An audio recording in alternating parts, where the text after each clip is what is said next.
Run along. You're not welcome here.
Hi!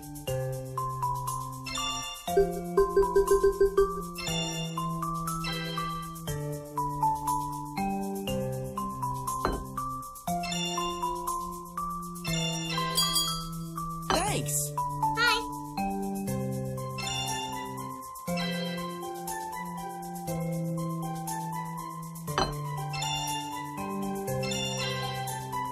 Thanks. Hi.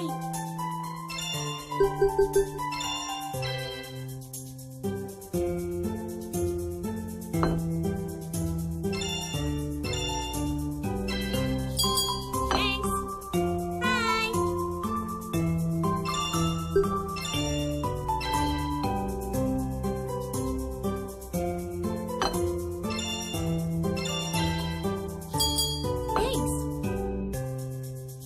Hi.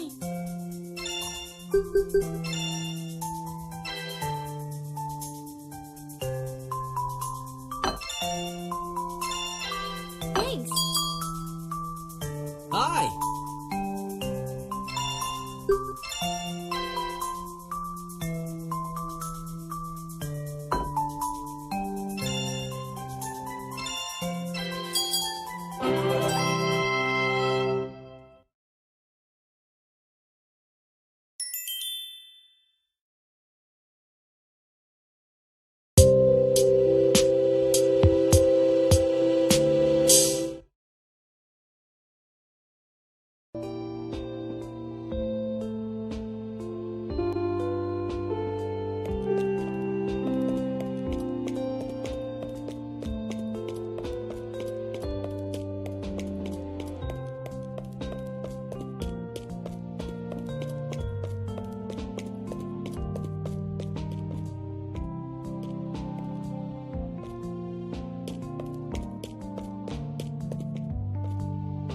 I owe you one.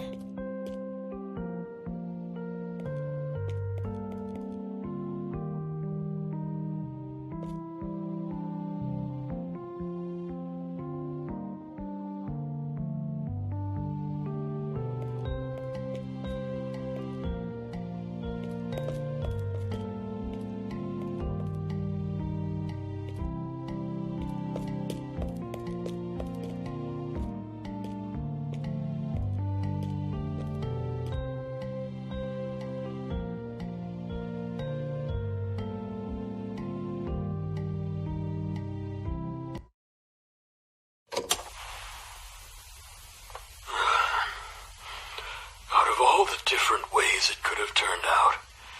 I never imagined it like this. few days ago, I received an email with screenshots of certain directories on my personal computer.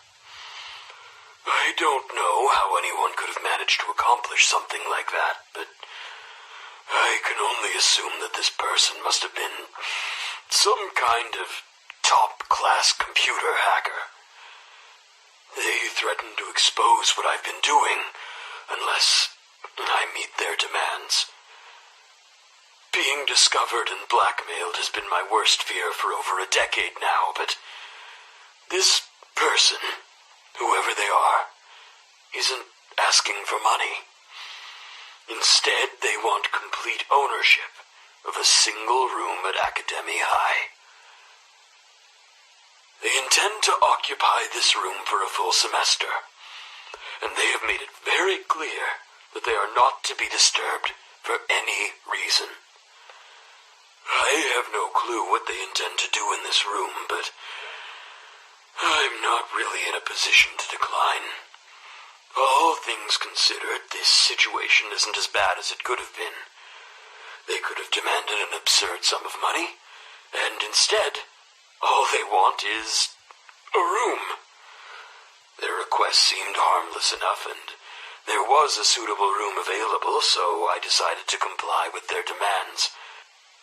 Well, it's not like I really have a choice in the first place. They also asked me to make sure that the room has certain equipment inside of it before they arrived. Computer monitors and hard drives. We already had a surplus of supplies like that, so it wasn't a problem.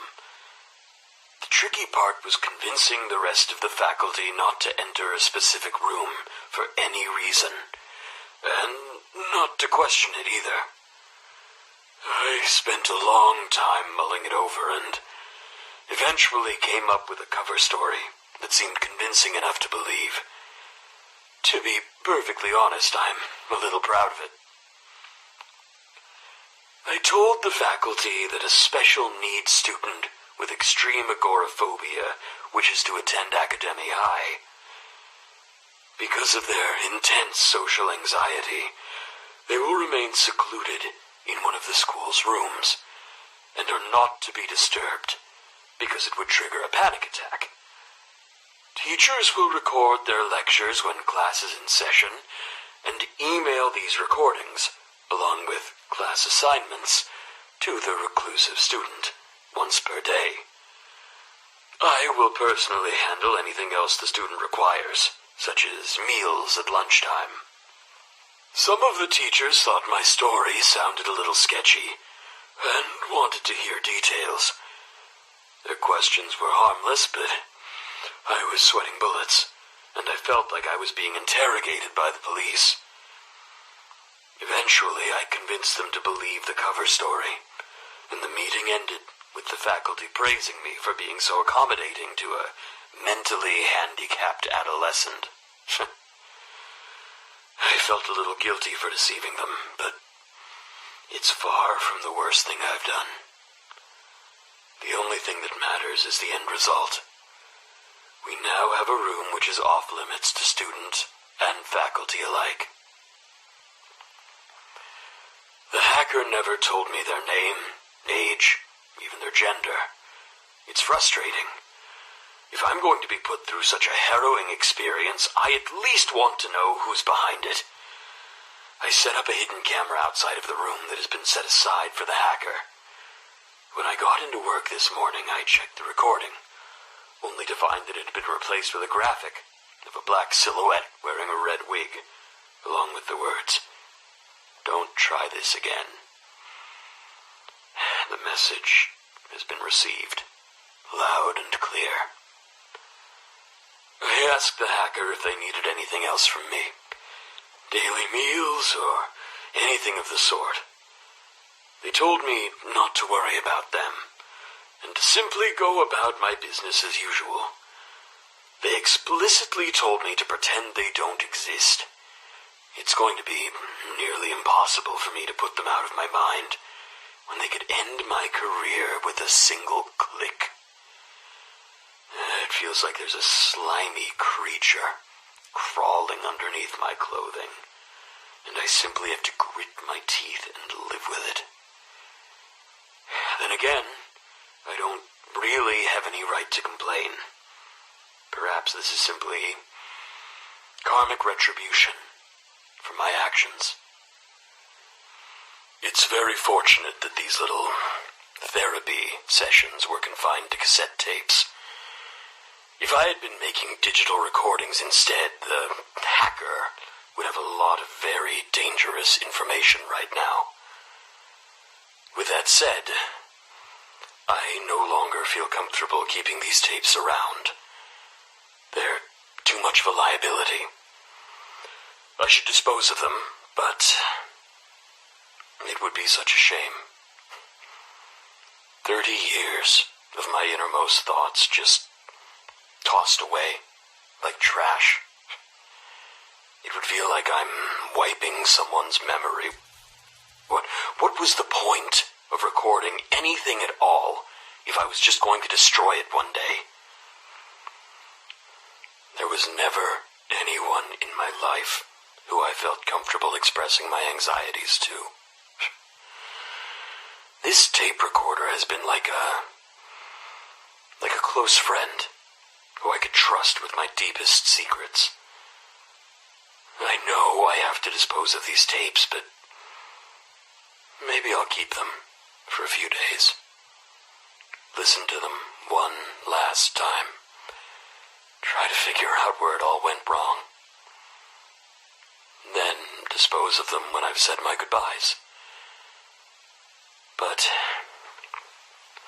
there is one tape that I'm already prepared to part ways with. The tape I made after Mr. Psycho's recent demands. It's far, far too risky for a recording like that to exist. That one must be destroyed immediately.